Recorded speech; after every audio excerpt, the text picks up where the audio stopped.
নমস্কার, সবাই কেমন আছো? বাইরের দিকে একটু ঘুরতে চলে আসলাম বৃষ্টি বর্ষা দেখতে।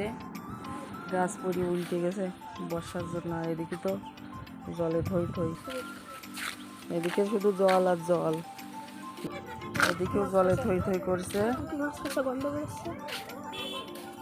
পাটের বই তো প্রায় জাগ হয়ে যাওয়ার মতো।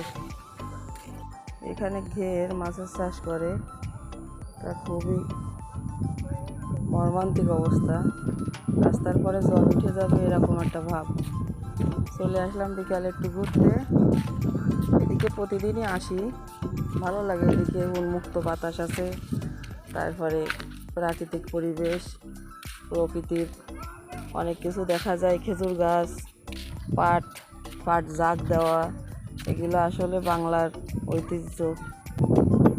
কত লোকজন দাঁড়িয়ে আছে রাস্তার পাশে এই প্রাকৃতিক বাতাস আর প্রাকৃতিক সৌন্দর্য অনুভব করার জন্য।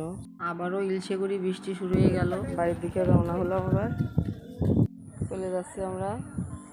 বাতাসে ভরপুর, একদম রাস্তায় জল উঠে যাবে এরকম একটা অবস্থা। এই যে